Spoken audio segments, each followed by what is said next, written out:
orang-orang insecure itu biasanya kemudian punya 5 ciri ini dalam kesehariannya. Mari kita bantu kalau ada teman-teman yang terjebak di dunia insecurity ini. Yang pertama apa? Biasanya dia tidak ingin keluar dari zona nyaman. Diajak apa-apa susah. Jadi maunya ya seperti itu saja. Hidup begini saja. Aku jangan diajak apa-apa. Jangan diajak aktivitas ini, aktivitas itu yang selama ini belum pernah aku lakukan. Karena aku takut gagal. Karena aku takut tidak mampu. Karena aku takut tidak bisa. Jadi akhirnya apa? Dia tidak ingin keluar dari zona nyaman. Dia stuck di situ terus. Nah, itu ciri-ciri berarti kemungkinan dia memang punya sindrom insecurity ini. Ini perlu dibantu bareng-bareng untuk menumbuhkan rasa percaya dirinya. Yang kedua, biasanya cirinya yang lain suka membandingkan diri dengan orang lain. Dan memandang rendah dirinya sendiri. Nah, ini 2 dan 3 ini sekaligus. Jadi setelah banding-bandingkan itu biasanya justru menganggap dirinya, aku dibandingkan kamu tidak ada apa-apanya. Kamu sih enak, kalau aku orang miskin tidak seperti kamu. Kamu sih enak, aktif, kalau aku orang bodoh tidak seperti kamu. Kamu sih enak. Selalu begitu, membandingkan dirinya dengan orang lain dan memandang rendah dirinya sendiri. Nah, ini ciri-ciri insecure biasanya. Dia yang tidak nyaman, tidak puas dengan dirinya sendiri. Nah, ini penting kita amati orang-orang sekeliling kita. Kalau kita punya teman yang seperti ini, atau jangan-jangan kita sendiri yang seperti ini, ayo bareng-bareng kita menumbuhkan rasa percaya diri. Karena percaya diri itu nanti akan jadi kunci kesuksesan, keberhasilan kita. Kesuksesan, keberhasilan kita itu prasyarat bagi kesuksesan dan keberhasilan ranah yang lebih besar.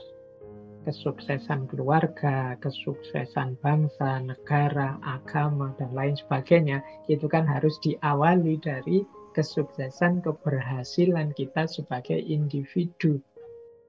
Kalau kita sebagai individu menganggap diri kita bukan apa-apa, menganggap diri kita terlalu rendah, terlalu lemah, ya sulit nanti kita sebagai pribadi sukses. Kalau sebagai pribadi kita tidak sukses, bagaimana kita sukses dalam keluarga? Bagaimana lebih besar lagi sukses dalam negara, sukses dalam agama, dan lain sebagainya. Maka kita cermati gejala-gejala ini, semoga tidak banyak ada dalam diri kita.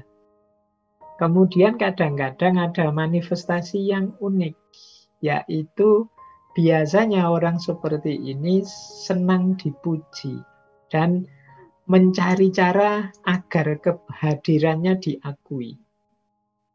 Jadi mungkin dia melakukan hal-hal yang membuat dia dipuji. Mungkin dipuji karena, wah kamu sabar sekali ya jadi orang, wah kamu pemurah sekali ya, wah kamu. Dia akan melakukan apapun yang memungkinkan orang mengakui keberadaannya dan memuji dirinya.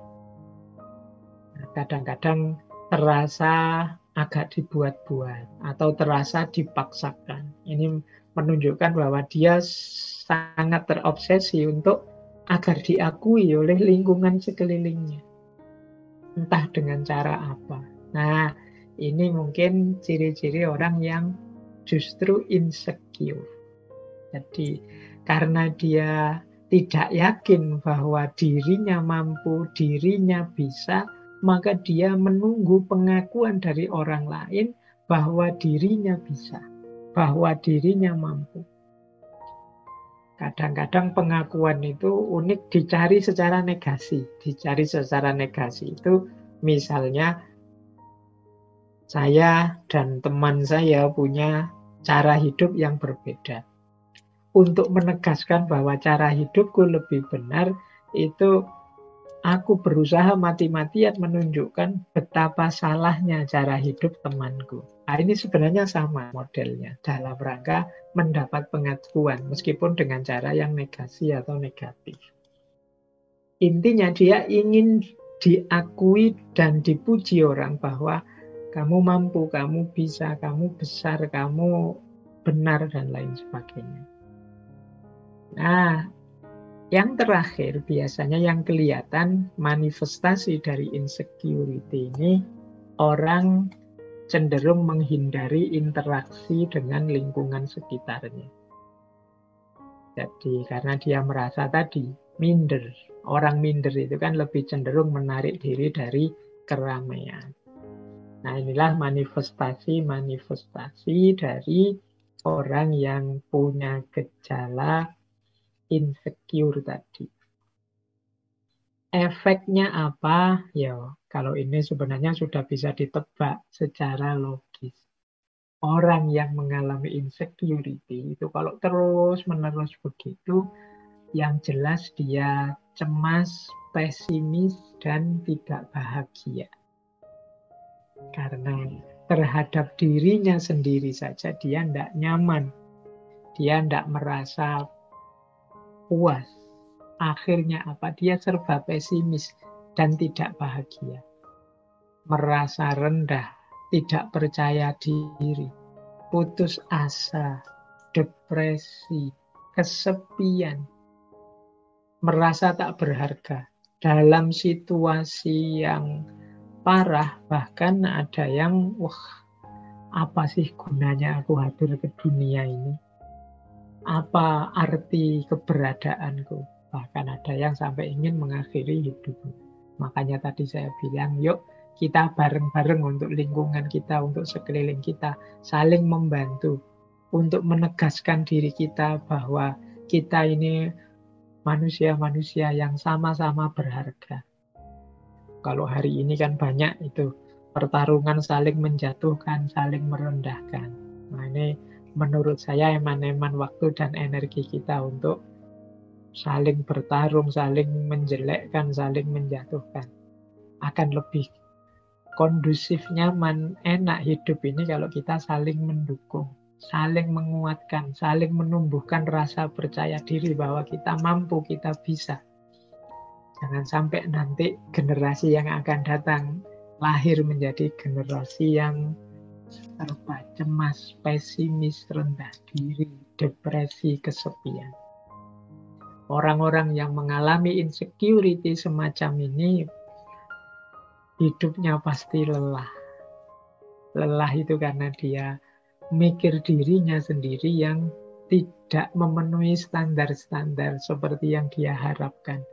Kalau bisa dia ingin lari saja dari kenyataan. Dia tertekan karena tidak cocok antara ideal yang ada di pikirannya dengan kenyataan yang ada di depan matanya. Jadi dia akhirnya ingin lari dari kenyataan. Fisiknya lelah, batinnya lelah. Makanya dia punya kecenderungan, saya bilang tadi, kalau dalam situasi sangat parah, ini perlu psikolog, perlu psikiater. Hari ini banyak hal yang membuat kita jatuh pada insecurity. Mari kita bareng-bareng untuk menyembuhkan rasa minder, rasa tidak percaya diri ini. Nah, saya lanjutkan. Strateginya, mungkin sekarang ya.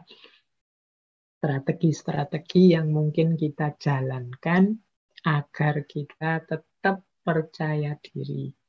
Yang pertama apa? Ya, jangan lupa self-love. Kita cintai anugerah Allah pada diri kita. Yang pasti istimewa, pasti luar biasa.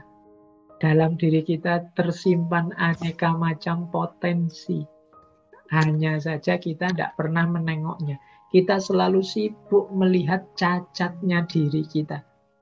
Kita selalu sibuk melihat kurangnya diri kita. Kita bahkan tidak hanya diri kita itu senangnya melihat yang kurang dan yang jelek, yang cacat, baik dalam diri kita, diri orang lain, lingkungan kita. Akhirnya kita hidupnya jadi murung, hidupnya jadi tidak ceria. Maka yuk kita hidup dengan gembira. Kita sadari bahwa seperti apapun situasi, masih banyak hal yang patut kita syukuri, patut kita gembirai. Itu strategi yang pertama. Strategi yang kedua, tidak usah terlalu aktif membanding-bandingkan diri kita dengan orang lain. Jadi tidak apple to apple. Semua orang itu punya keunikannya masing-masing. Kalau kita bandingkan kita dengan orang lain, misalnya, wah orang lain kok sukses sementara aku enggak. Ya mungkin suksesnya dia tidak semata-mata karena dia bakat sukses atau dia beruntung sukses. Dia sudah melakukan usaha, sementara kita hanya mengeluh saja. Kalau kita melakukan usaha sekeras dia, mungkin kita sesukses dia, bahkan lebih sukses dari dia. Tapi kita sering membandingkan diri kita dengan orang lain di level bahwa betapa bagusnya orang lain dan betapa jeleknya aku. Wah, kok ada orang cantik ganteng-ganteng seperti itu ya, kok aku kalau ngaca kok minder sendiri aku lihat. Ya karena kita bandingkan dengan mereka yang standar kecantikan, standar kegantengannya beda. Coba kita pakai standar yang berbeda, mungkin keputusan kesimpulan kita beda. Tentang kekayaan juga begitu, tentang jabatan pangkat juga begitu. Kita sukanya membandingkan dengan orang lain. Maka untuk biar kita tidak jatuh pada insecurity, yuk mari latihan untuk tidak membanding-bandingkan diri kita dengan orang lain terus-menerus. Kemudian yang ketiga, cari teman yang mendukung. Jangan teman yang malah menjatuhkan harga diri, menjatuhkan rasa percaya diri kita. Kok terpaksanya punya teman yang nyinyir, punya teman yang suka nyela, punya teman yang tidak mendukung kepercayaan diri kita, ya sudah, jangan terlalu sering dekat-dekat. Biar apa? Biar kita tetap punya self-esteem, punya kebanggaan terhadap diri kita sendiri dan tidak jatuh pada insecurity. Yang keempat, carilah kelebihan dan keunikan kita. Ini membuat kita lebih nyaman, membuat kita lebih menerima diri kita. Oke lah, dalam aspek kuliah saya tidak lulus-lulus, nilai saya jelek. Tapi alhamdulillah saya sudah punya pekerjaan, lebih mapan. Mungkin teman saya yang itu lulusnya paling cepat, nilainya paling tinggi. Tapi kan setelah lulus dia mikir nyari kerjaan. Saya sekarang sudah punya kerjaan, sudah bisa mapan. Loh ini kan kita melihat sisi positifnya.